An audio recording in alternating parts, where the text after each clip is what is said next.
All the days of my life I pray. Everything that I have now, you get to me now. Lord, I say, for the love of praise. Oh, yes, you love the place you get to that point. Jehovah God, Jehovah Nissi, I am the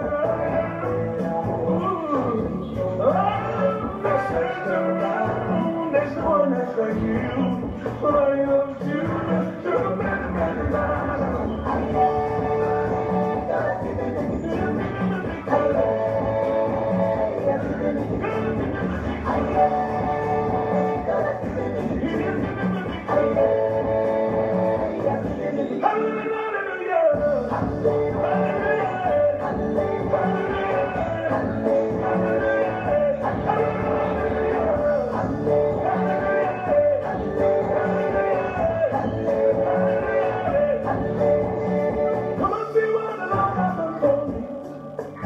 He has taken away my sorrow and now I'm free.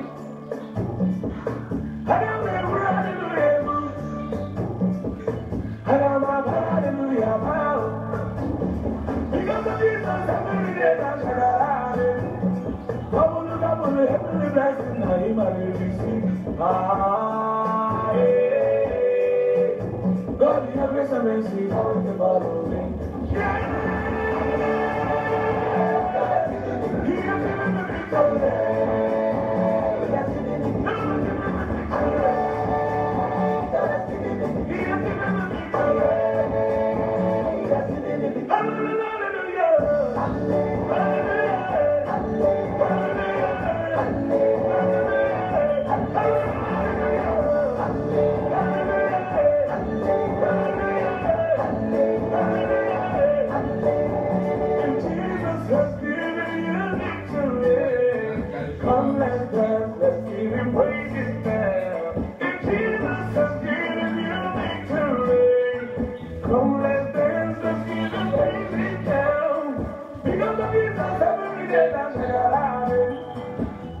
Double, heavenly blessing, now you might receive. God, you have grace and mercy, always the follow.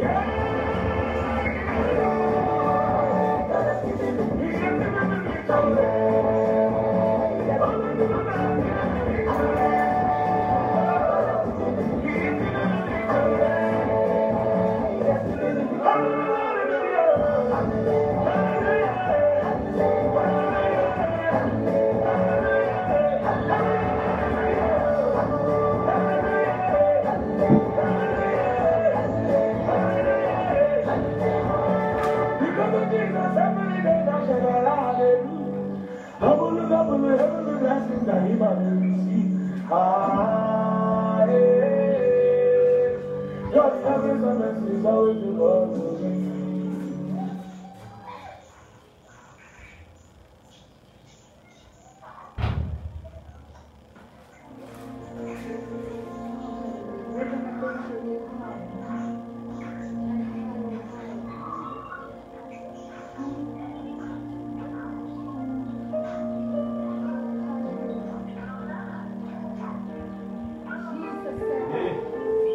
If you will lift me up, I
And what the enemy likes to do is he likes to magnify himself.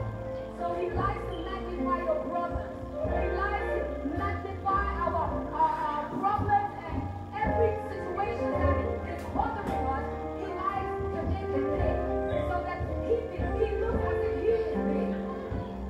But when you begin to live Jesus, when you begin to worship Jesus, you magnify, you have to live Jesus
with the voice of victory. Shout unto God with the voice of love. Hallelujah. We love you, Jesus. We love you, Jesus. Oh, hallelujah. Oh, hallelujah. You are my all in all. Hallelujah.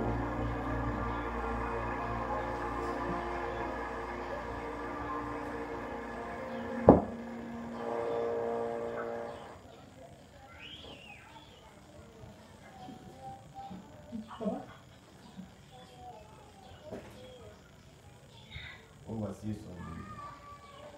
On va s'y sortir. Ça prend pas ma tête. Non, pas trop. On ne voit même pas bien. On ne voit pas bien. C'est petit la tête.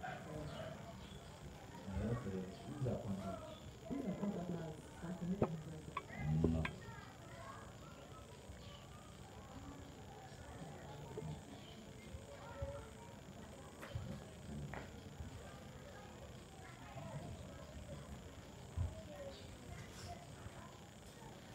Soyez bénis au nom de Jésus.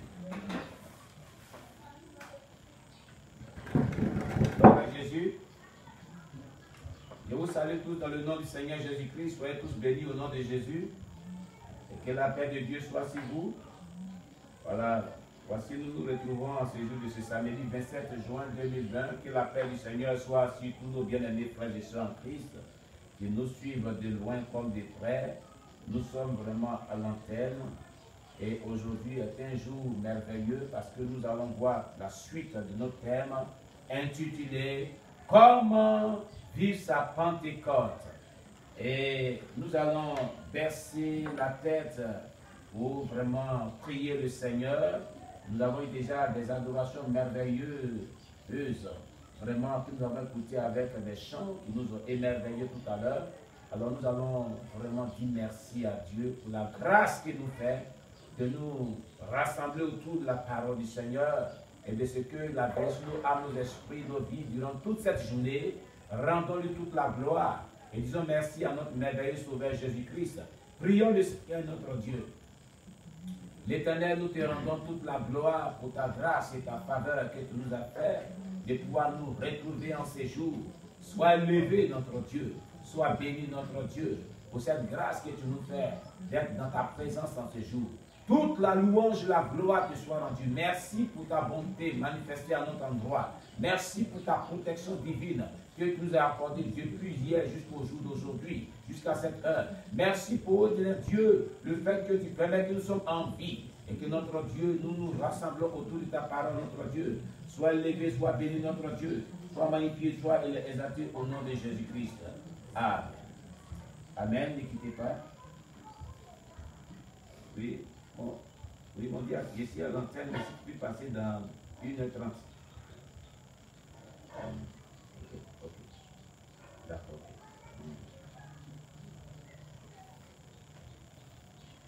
Amen. Soyez bénis. Voilà, nous allons donc demander pardon à Dieu pour nos péchés, pour toutes nos iniquités, pour toutes nos transgressions, car la Bible déclare que tous sont péchés, sont privés de la gloire de Dieu. Élevons la voix vers Dieu, répentons-nous, confessons nos péchés au nom de Jésus. L'éternel Dieu, nous venons à toi pour t'implorer. Nous te supplions, notre Dieu, nous t'implorons, notre Dieu, toi qui es mort à la croix du calvaire, pour nos péchés, pour toutes nos iniquités, Seigneur. Nous implorons ta grâce et ta miséricorde sur nos vies. Éternel Dieu, pardonne nos péchés, nos offenses, nos iniquités, toutes sortes de désobéissances à ta parole que nous avons eu à commettre. Toutes sortes de désobéissances à ton esprit Saint que nous avons eu à commettre. Tout péché conscient comme inconscient. Les péchés dont nous ne nous souvenons plus, Seigneur. Nous implorons ta miséricorde et ta compassion. Jésus-Christ Nazareth, tu as déclaré dans le 1 Jean 1, verset 9. Si nous confessons nos péchés, tu es juste et fidèle et bon pour nous les pardonner et pour nous purifier de toute iniquité. Seigneur, nous te demandons pardon. Jette un regard favorable, miséricordieux, compatissant notre endroit, afin de pardonner nos péchés, nos offenses. Au nom de Jésus-Christ. Amen. Amen. Alléluia. Allez, soyez bénis au nom de Jésus. Alors, bien aimés, nous allons confier cette soirée à Dieu. Nous allons donc dire à Dieu de nous donner la compréhension de sa parole que nous allons partager au travers de cette histoire que nous allons vraiment partager du réveil dans le passé.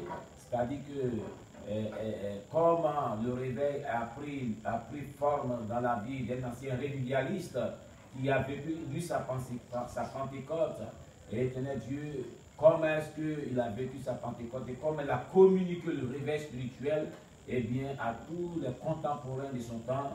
C'est pourquoi ce soir, prêtez bien l'oreille, parce que la dernière fois, on avait vu l'histoire d'Azusa Street avec Frank Batleman, avec William J. Sermon, Frank Batleman et puis Boehmer, et on avait vu aussi William J. Sermon, et aujourd'hui, nous allons voir une autre personne, un autre personnage qui est un révivialiste, vraiment qui a impacté le monde à son temps. Voilà, et cet homme-là, ou bien cette personne-là, disons, elle est merveilleuse. Que Dieu vous bénisse. Donc nous avons commencé, sans plus tarder, on va vraiment partager ce merveilleux témoignage. Voilà, comme je pourrais le dire, cette biographie de cette merveilleuse personne.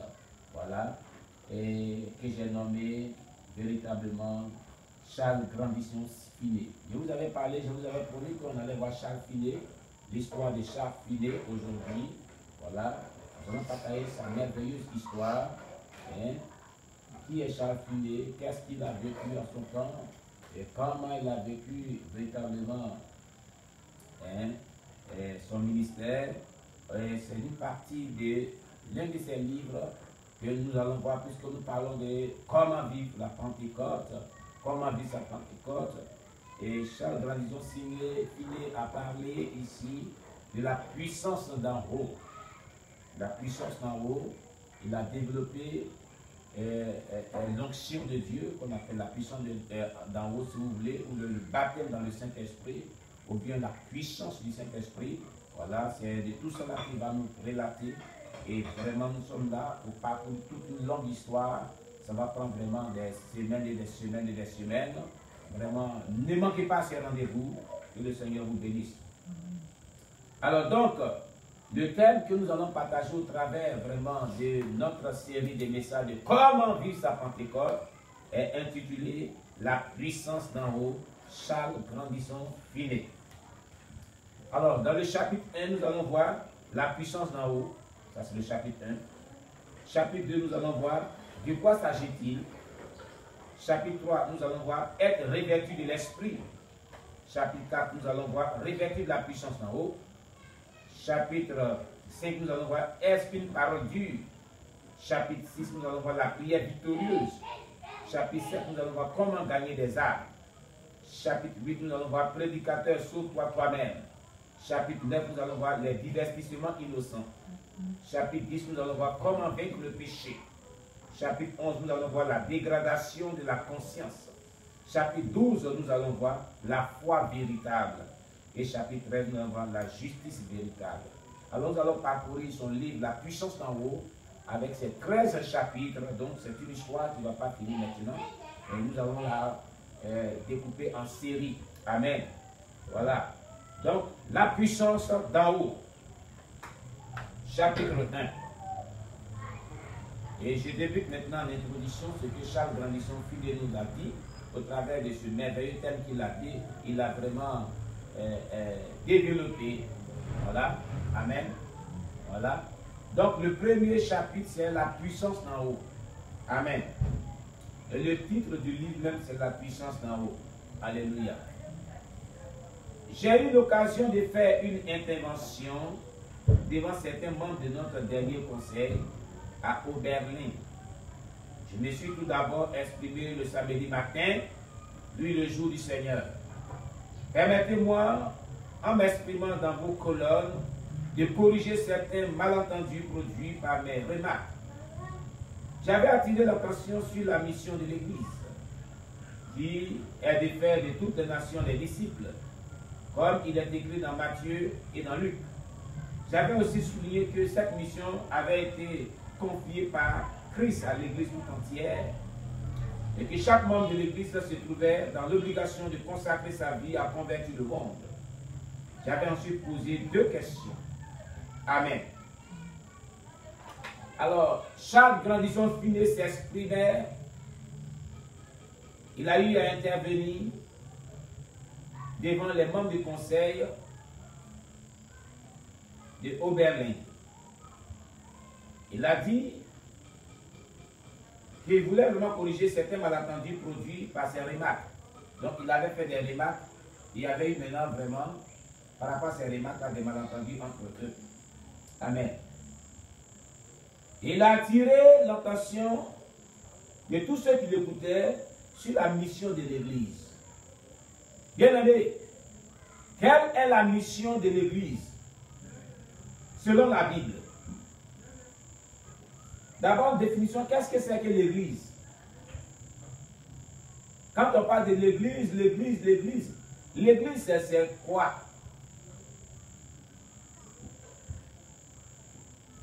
Oui, il y a quelqu'un qui me dit c'est l'épouse du Seigneur. Oui, oui, l'une des définitions de l'Église, c'est l'épouse du Seigneur. Mais l'Église est une assemblée de croyants chrétiens ayant accepté Jésus-Christ. L'Église est une assemblée de croyants chrétiens ayant accepté Jésus-Christ comme leur Seigneur et Sauveur personnel, s'étant repenti de tout péché, toute iniquité, persévérant dans la sainteté véritable, interne comme externe, servant le Seigneur dans la nouvelle naissance et dans la sainteté pure, dans l'espoir d'attente du retour du Seigneur et Sauveur Jésus-Christ. Voici ce que c'est qu'une Église. L'une des définitions que nous pouvons donner sur l'Église. Alors l'Église a 2 niveaux. Nous avons l'Église universelle. Quand on parle de l'Église universelle, ce n'est pas l'Église universelle qu'on a ici en Côte d'Ivoire. Non. Quand on parle de l'Église universelle, on parle de tous les croyants chrétiens nés de nouveau dans le monde entier. Tout le corps de Christ en général, dont les membres sont nés de nouveau.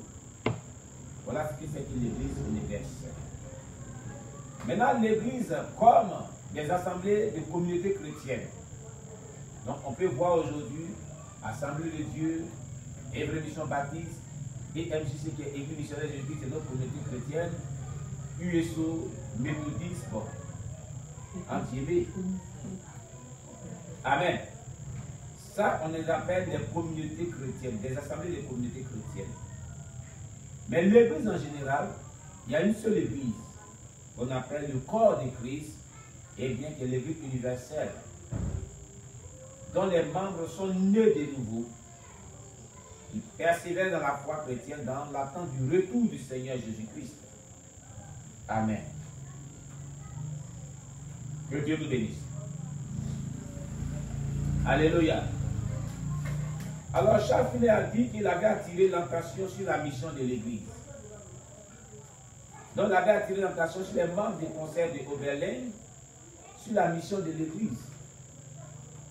Quelle est la mission de l'Église aujourd'hui? Depuis le temps de Jésus jusqu'au jour d'aujourd'hui, quelle est la mission que Jésus a confiée à l'Église?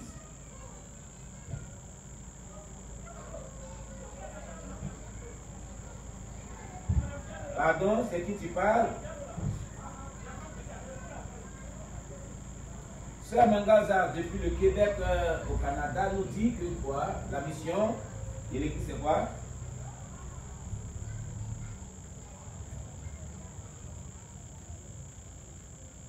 D'accord, effectivement c'est ça. On acclame le Seigneur Jésus-Christ, la sœur Mangaza, la sœur de la ville, la sœur Mangaza. Alléluia.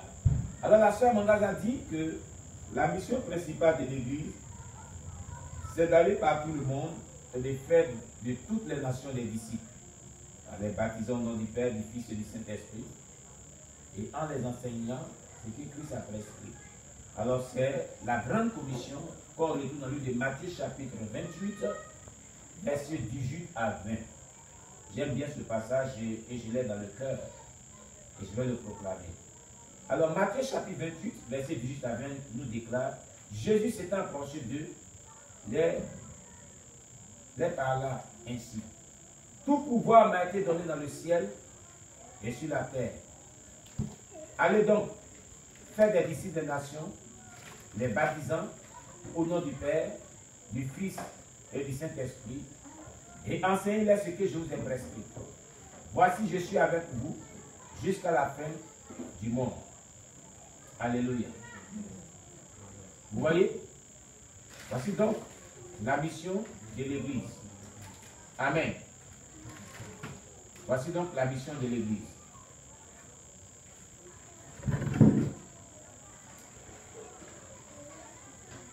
Alors, donc Charles Finet avait attiré l'attention sur la mission de l'Église, qui est de faire de toutes les nations des disciples, comme il est écrit dans Matthieu et dans Luc.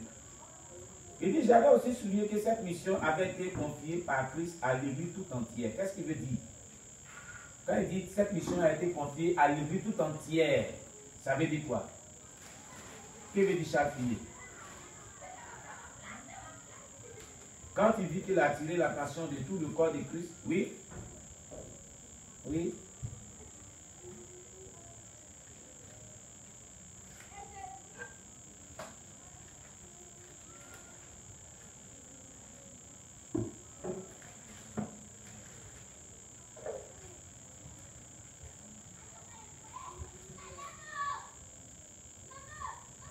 Bon, Makaza, je veux que tu sois encore plus explicite. Reprends bien ce que tu dis.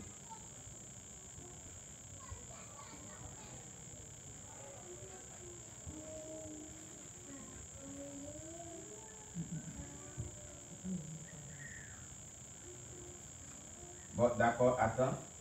Attends, Makaza. Je vais enlever comment dire, mon écouteur, puisque nous sommes à l'antenne. Il faut que ceux qui nous suivent puissent entendre ce que tu dis, oui.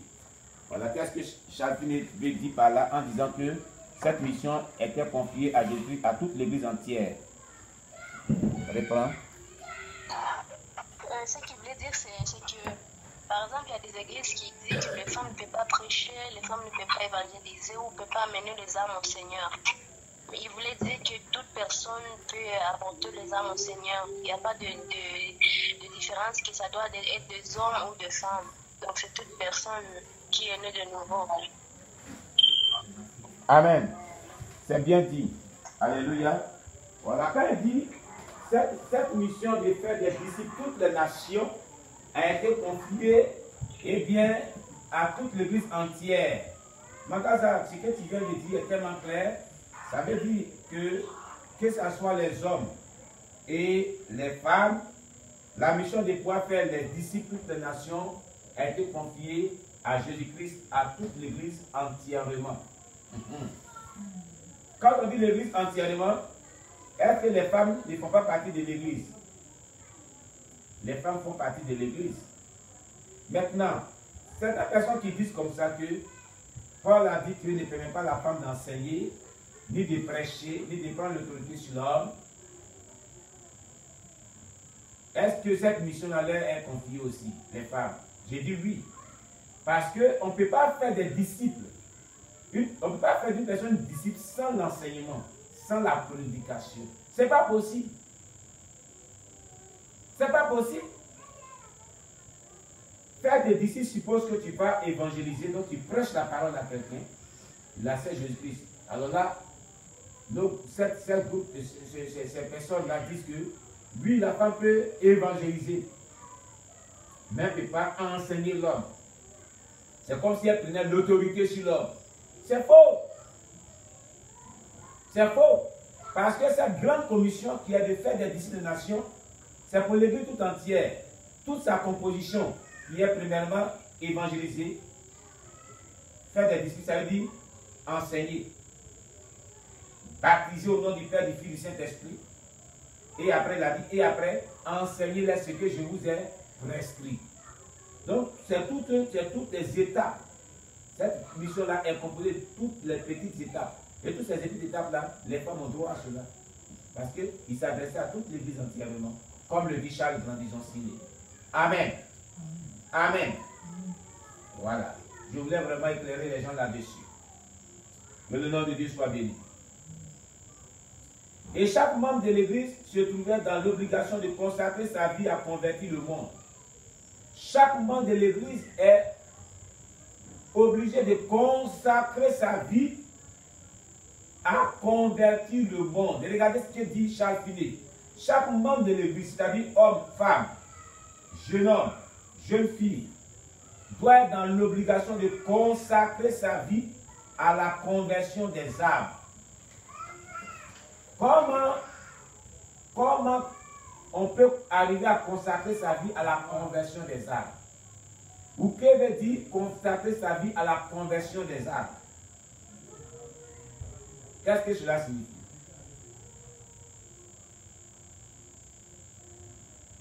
La sœur Zélé, si on te demandait qu'est-ce que c'est que consacrer sa vie à convertir les âmes, qu'est-ce que tu as dit? Non, en tant que pasteur, tu dois te consacrer. On ne parle pas des pasteurs. On dit que cette mission-là consiste, elle est adressée à tout le monde, tous les chrétiens. Mais elle consiste à consacrer, disons, sa vie à la conversion du monde et des âmes. Voilà. Donc, consacrer sa vie à la conversion des âmes, ça veut dire quoi? Bon, par exemple, moi, Oui. je dois bien me comporter, bien me consacrer à Dieu pour que les âmes aussi soient gagnées. Aller évangéliser, je dois aller évangéliser pour que les âmes reviennent à Jésus. D'accord. Bon, c'est pas mauvais. La sœur Zélé, c'est pas mauvais. Sinon, ce que je voulais dire, c'est que chacun est en train de nous expliquer. Quand il consacre sa vie à quelque chose, c'est qu'il ne fait que ça. Il n'a pas de volonté autre que ça. Donc, c'est ce qui est prioritaire dans sa vie. Ça ne veut pas dire qu'il ne peut pas faire autre chose, mais c'est prioritaire et c'est préoccupant pour lui. Et quand c'est le matin, il peut passer une seule journée sans amener une âme à la conversion. De 24 heures sur 24, il faut que dans les 24 heures là, qui composent le jour là, il faut qu'il trouve au moins des âmes qui sont acceptées, qui sont converties à Jésus-Christ.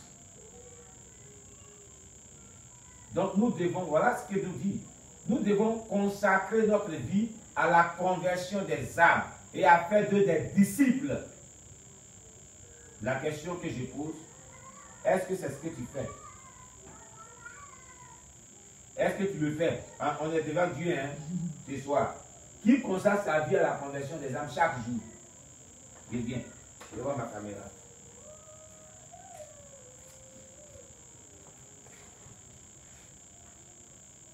Oui, ça fonctionne.